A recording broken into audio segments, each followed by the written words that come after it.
கிறிஸ்துவுக்குள் மிகவும் பிரியமான சகோதர சகோதரிகளே, சிலுவைநாதர் இயேசு கிறிஸ்துவனுடைய வாழ்வோடு சம்பந்தப்பட்ட அநேகரை குறித்து நாம் தியானித்து வருகிறோம். இந்த நாட்களிலே வழிப்போக்கர்களாக இருந்த 2 கூட்டத்தாரை குறித்து உங்களோடு பகிர்ந்து கொள்ள நான் விரும்புகிறேன். வேத பகுதி பரிசுத்த மார்க் எழுதின சுவிசேஷம் 15ஆம் அதிகாரம் 20ஆம் வசனம் முதல் 32 வசனங்கள் முடிய தியான வசனமாக 2 வசனங்களை உங்களுக்கு முன்வைக்க விரும்புகிறேன். பிரசங்க வாக்கியமாக பரிசுத்த மார்க் 15:21, சிரேனே ஊரானும் அலெக்சாந்தருக்கும் ரூப்புக்கும் தகப்பனுமாகிய சீமோன் எனப்பட்ட ஒருவன் நாட்டிலிருந்து அவ்வழியே வருகையில் அவருடைய சிலுவையை சுமக்கும்படி அவனை பலவந்தம் பண்ணினார்கள். அதே அதிகாரம் 29ஆம் வசனம், அந்த வழியே நடந்து போகிறவர்கள் தங்கள் தலைகளை துலுக்கி, ஆ ஆ தேவாலயத்தை இடித்து 3 நாளைக்குள் கட்டுகிறவனே, உன்னை நீயே ரட்சித்துக்கொள், சிலுவையிலிருந்து இறங்கி வா என்று அவரை தூஷித்தார்கள். இந்த சிரேனே ஊரானும் அந்த வழியிலே நடந்து போகிறவர்கள் இவர்கள் வழிப்போக்கர்களாக இருந்தார்கள் என்று சொல்லிதான் நாம் பார்க்கிறோம். இங்கே 21ஆம் வசனத்திலே நாட்டிலிருந்து அவ்வழியே வருகையில் என்ன சொல்லப்பட்டிருக்கிறது. மார்க் 15:29 அந்த வழியே நடந்து போகிறவர்கள் என்று சொல்லப்பட்டிருக்கிறது. நமது ஆண்டவராய் இயேசு கிறிஸ்துவின் சிலுவை காட்சியில் பாவத்தின் பயங்கரத்தையும் அகோரத்தையும் அதிகமாய் பார்க்கிறோம். பிலாத்துவினுடைய அநீதி, யூதாஸின் துரோகம், பேதுருவின் மறுதலிப்பு, ஆசாரியரின் பொறாமை, சீசர்களின் கோழைத்தனம் மாத்திரமல்ல, சிலுவையை சுற்றி பரியாசத்தையும் நிந்தையையும் பார்க்கிறோம். வழிப்போக்கர்கள் தூசித்தனர். பரிசுத்த மத்தேயு 27:39 கூறுகிறது. பிரதான ஆசாரியரும் வேத பாரகரும் மூப்பரும் பரியாசம் பண்ணினார்கள் என்று சொல்லி 27:41 வாசிக்கிறோம். அதிகாரிகள் இகழ்ந்தனர் என்று பரிசுத்த லூக்கா 23:35 பார்க்கிறோம். போர்ச்சேவகரும் பரியாசம் பண்ணினார்கள் என்று சொல்லி பரிசுத்த லூக்கா 23:37 குறிப்பிடுகிறது. அவரோடு சிலுவையில் அறையப்பட்ட கள்ளரும் நிந்தித்தனர் என்று பரிசுத்த மத்தேயு 27 பார்க்கிறோம். இவ்வளவு நிந்தனைகளின் மத்தியிலும் நம்முடைய ஆண்டவரை உள்ளன்போடு நேசிக்கிற கூட்டமும் இருக்கத்தான் செய்தது. அவருக்காக புலம்பி அழுகிற ஸ்திரீகளும் அவருக்கு பின் சென்றார்கள். கர்த்தராகிய இயேசு கிறிஸ்துவின் சிலுவை காட்சியில் வழிப்போக்கர்களை நம்முடைய கண்களுக்கு முன்பாக நிறுத்தி அவர்களிலே நாட்டிலிருந்து அந்த வழியே எதிர்கொண்டு வந்த சிரேனே ஊரானாகிய சீமோனுக்கு நமது ஆண்டவரின் கிருபை எவ்வாறு கிடைத்தது என்பதை தியானிப்போம். முதலாவதாக, கிறிஸ்துவின் சிலுவையை சுமந்த சீமோனாக அவன் காணப்படுகிறான். சீமோன் கிறிஸ்துவின் சிலுவையை சுமந்தான். சிலுவை மரணம் அடிமைகளுக்கும் கொலைபாதகர்களுக்கும் ரோமரால் ஏற்படுத்தப்பட்ட அதிக குரூரமான மரணம். யூதர்கள் சாபத்தீடென்று சிலுவையை தொடமாட்டார்கள். ரோமர்கள் தங்களுக்கு கனவீனம் என்று சிலுவையை தூக்க மாட்டார்கள். நமது ஆண்டவர் தம்முடைய சிலுவையை தாமே சுமந்து கொண்டு போனார். நகர வாசலுக்கு புறம்பே செல்லும் பொழுது பலவீனத்தினால் தம்முடைய சிலுவையை சுமக்க முடியாத நிலைமை ஏற்பட்டது. அப்பொழுது நாட்டுப்புறத்திலிருந்து அல்லது வயல்வெளியிலிருந்து எதிர்கொண்டு வந்த சிரேனே ஊரான் ஆகிய சீமோனை இயேசுவுக்கு பின்னே அவரோடு கூட சிலுவையை சுமக்கும்படி போர்ச்சேவகர் பலவந்தம் பண்ணினார்கள். அப்போஸ்தலர் 13:1 கூறப்படும் நீகர் என்னப்பட்ட சிமியோனும் சிரேனே ஊரான் ஆகிய சீமோனும் ஒரே ஆளாயிருக்கலாம் என்று வேத விற்பனர்கள் சொல்லுவதுண்டு. ஏனெனில் சீமோனும் சிமியோனும் ஒரே பதம். நீகர் என்னும் வார்த்தைக்கு கருப்பு என்பது பொருள்.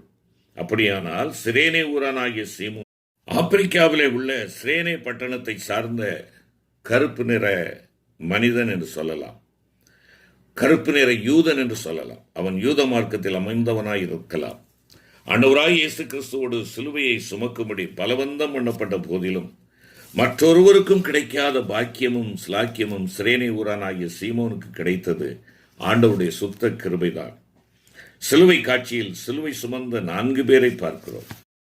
குணப்படாத கள்ளன் சிலுவை சுமந்து பாவத்தில் மரித்தான். குணப்பட்ட கள்ளன் பாவத்துக்கு மரித்தான். நமது ஆண்டவராய் இயேசு பாவத்துக்காக பார சிலுவை சுமந்து மரித்தார், நம்முடைய பாவங்களுக்காக. சிரேனே ஊரானாகிய சீமோன் இயேசுவோடு கூட சிலுவை சுமக்கும் பாக்கியம் பெற்றார். கர்த்தராகிய இயேசு கிறிஸ்துவை ஏற்றுக்கொண்ட நாம் அனைவரும் ஆண்டவராகிய இயேசு கிறிஸ்துவின் சிலுவையை சுமக்க அழைக்கப்பட்டிருக்கிறோம். கிறிஸ்து நிமித்தம் சுவிசேஷத்து நிமித்தம் வருகிற உபத்திரவம் ஒருவனுக்கு கொடுக்கப்படுவதுதான் சிலுவை. ஒருவேளை கிறிஸ்துவின் நிமித்தமாக, சுவிசேஷத்தின் நிமித்தமாக வருகிற அந்த உபத்திரவங்களை நாம் தள்ளிவிடக்கூடாது. அந்த உபத்திரவமே நமக்கு கொடுக்கப்படும் சிலுவை என்பதை அறிந்து கொள்ள வேண்டும். ஒருவன் என் பின்னே வர விரும்பினால் அவன் தன்னைத்தான் வெறுத்து தன் சிலுவையை அனுதினமும் எடுத்துக்கொண்டு என்னை பின்பற்ற கடவன் என்று சொல்லி ஆண்டவர் குறிப்பிடுகிறார். சிலுவையில் அறையுண்ட ஆண்டவருடைய வார்த்தை அதுதான். வழிபோக்கரோ யூதர்களாய் இருந்த போதிலும் தங்கள் தலைகளை துலுக்கினார்கள். ஆகா என்று அலட்சியம் பண்ணினார்கள். நீ தேவனுடைய குமாரனேயானால் சிலுவையில் இருந்து இறங்கி வா என்று இகழ்ந்தார்கள். சாத்தானும் ஆண்டவரை சோதிக்கும் போது நீர் தேவனுடைய குமாரனே ஆனால் என்று கூறினார். அதே சாத்தான் வழிபோக்கிற்குள்ளாக புகுந்து கிறிஸ்துவின் சிலுவை மரத்தின் ரகசியத்தை அறிய முடியாதபடி அவர்களுடைய மனக்கண்களை குருடாக்கி போட்டார். சிலுவை பாடுகளை தியானிக்கிற என் அருமையான சகோதர சகோதரிகளை, சிரேனே ஊரானாகிய சீமோனை போல இயேசுவோடு கூட ரட்சிப்பின் சிலுவையை சுமப்போம். ஆண்டவராகிய இயேசு பாலகனை சுமந்த பரிசுத்த கன்னிமரியம்மாள் கனம் பெற்றார்கள். இயேசுவை சுமந்த கழுதையும் மேன்மை பெற்றது. சிலுவை சுமக்கும் பாக்கியமே மேலான பாக்கியம். இரண்டாவதாக, சீமோன் கிறிஸ்துவின் ரட்சிப்பை பெற்றார். நமது ஆண்டவர் தம்மிடத்தில் வருகிற ஒவ்வொருவரையும் பாவத்தினின்று விடுதலை செய்கிறார். வியாதியினின்று சுகமாக்குகிறார். பிசாசின் அடிமைத்தனத்தினின்று மீட்கிறார். மத்தேயுவை கண்டு பேசினார். சமாரியா ஸ்திரீயிடம் சென்று பேசினார். சகேவிடம் நின்று பேசினார். பாவிகளுக்காக பாடுபடும் இயேசு தம்முடைய பாரச் சிலுவையை சுமந்து தனக்கு பின் வரும் சீமோனோடு பேசாமல் இருப்பது எப்படி? இயேசுவின் பாடுகள், அவரது திருமுகச் சாயல், கொல்கதாவில் கண்ட காட்சி, கிறிஸ்துவின் அன்பு சீமோனை நெருக்கி ஏவியது. சிலுவையின் அடியில் ரட்சிக்கப்பட்டான் என்று நம்ப இடம் உண்டு. கர்த்தராகிய இயேசு கிறிஸ்துவை விசுவாசி, அப்பொழுது நீயும் உன் வீட்டாரும் ரட்சிக்கப்படுவீர்கள் என்ற திருவாக்கின்படி சீமோன் மாத்திரமல்ல, அவனுடைய வீட்டாரும் ரட்சிக்கப்பட்டார்கள். பரிசுத்த மார்க்கு தன்னுடைய சுவிசேஷத்தை ரோமாபுரியில் வெளியிடும் பொழுது சிரேனே ஊரானாகிய சீமோனின் இரு குமாரர் அலெக்சாந்தரும் ரூபும் அங்கு கிறிஸ்தவர்களாயிருந்ததாக தெரிகிறது. மேலும் ரோமர் 16:13 பரிசுத்த பவுல் கர்த்தருக்குள் தெரிந்து கொள்ளப்பட்ட ரூபையும் எனக்கும் தாயாகிய அவனுடைய தாயையும் வாழ்த்துங்கள் என்று எழுதுகிறார். சீமோன் இயேசு கிறிஸ்துவின் சிலுவையை சுமக்க அவன் மாத்திரமல்ல, அவனுடைய மனைவி, மக்கள் யாவரும் ரட்சிக்கப்பட்டதை பார்க்கிறோமே. வழிபோக்கரோ சிலுவையின் ரட்சிப்பை இகழ்ந்தார்கள். சிலுவையை சுமக்கிறவன் தான் ரட்சிக்கப்படுகிறது மாத்திரமல்ல, தன் வீட்டாரும் ரட்சிக்கப்படுவதற்கு ஏதுவாய் இருக்கிற ஒரு படிக்கல்லாய் இருக்கிறார். மூன்றாவதாக, ஆண்டவராகிய இயேசு கிறிஸ்துவின் ரட்சிப்பை பிரஸ்தாபப்படுத்தினவனாய் சீமோன் காணப்பட்டார்.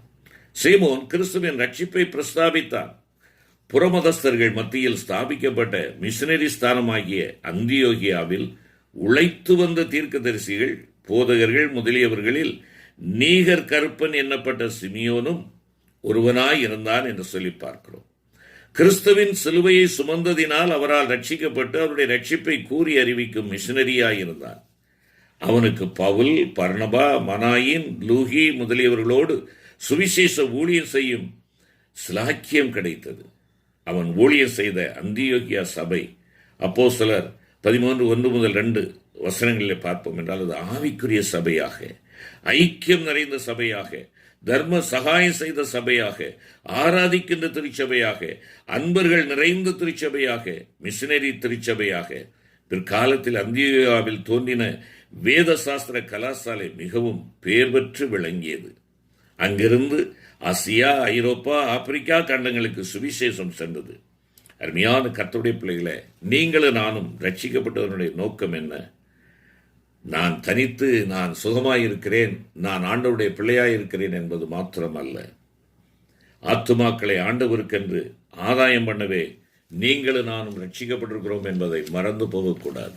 வழிபோக்கர்கள் இயேசுவின் ரட்சிப்பை இழந்தது மாத்திரமல்ல, தேவாலயத்தை இடித்து 3 நாளைக்குள் கட்டுகிறவனே, அதாவது தேவாலயத்துக்கு விரோதமாய் தூஷணம் பேசுகிறவனே என்று ஆண்டவரை நிந்தித்தார்கள். தங்கள் தலைகளை துலுக்கினார்கள், தூஷித்தார்கள். அவர்கள் சகலராலும் இக்காலத்தில் நிந்திக்கப்படுகிறதை நாம் அனுபவத்தில் அறியலாம். சீமோனோ கிறிஸ்துவின் சிலுவையை சுமந்தான், கிறிஸ்துவின் ரட்சிப்பை பெற்றான், ரட்சிப்பின் சுவிசேஷத்தை எங்கும் பிரஸ்தாபித்தான். அவன் இன்னும் ஜீவனுக்கு ஏதுவான ஜீவ வாசனையாய் இருக்கிறார். அன்பரே, நீங்களும் நானும் எந்த கூட்டத்தை சார்ந்தவர்களாக இருக்கிறோம்? நாம் ஜீவ வாசனையாய் இருக்க விரும்புகிறோமா? இழந்த மக்களை கூட்டத்தை சார்ந்தவர்களாக இருக்க விரும்புகிறோமா? ஆண்டவர் கொடுக்கின்ற அந்த சுவிசேஷத்தை நாம் சுமந்து செல்லுவோம். சிலுவை சுமந்த சீமோனை போல அருமையான கர்த்தருடைய பிள்ளைகளே, அந்த பாக்கியம் உங்களுக்கும் எனக்கும் கிடைத்திருக்கிறதே என்று சொல்லி சிலுவையை தவிர்க்காது எப்பொழுதும் நமதாக்கிக் கொள்ளுவோம். கிறிஸ்துவனுடைய ரட்சிப்பை பெற்ற பிள்ளைகளாக இந்த ரட்சிப்பின் அனுபவத்திற்குள்ளாக நாம் காணப்படுவோம். எந்த சூழ்நிலையிலே ரட்சிப்பை இழந்து விடக்கூடாது. கிறிஸ்துவின் ரட்சிப்பை நான் மாத்திரமல்ல மற்றவர்களுக்கும் கூறி அறிவிக்க என்னை அர்ப்பணிக்கிறேன் என்று சொல்லி அர்ப்பணிப்போம். செபிப்போம். எங்கள் அன்பின் ஆண்டவரே, இந்த நல்ல வேலைக்காய் உமக்கு ஸ்தோத்திரம் ராஜா. அன்பின் ஆண்டவரே, மேலான ஆசீர்வாதத்தை இழந்து போன ஒரு கூட்டத்தை போல அல்ல, உம்முடைய சிலுவை சுமந்ததினாலே தானும் தன் குடும்பமும் ரட்சிக்கப்பட்டு தேவனுடைய ஊழியர்களாய் காணப்பட்ட ஆண்டவரே, இந்த சிரேனை ஊரனாகிய சீமோனை போல நாங்கள் சிலுவையை சுமக்க உம்முடைய ரட்சிப்பை பெற்று இந்த ரட்சிப்பின் செய்தியை மற்றவர்களுக்கு அறிவிக்கும் கருவிகளாய் காணப்பட தேவரீர் எங்கள் ஒவ்வொருவருக்கும் உதவி செய்யும். எங்கள் ஆண்டவர் இயேசு கிறிஸ்து மூலமே வேண்டிக் கொள்கிறோம் நல்ல பிதாவே. ஆமென்.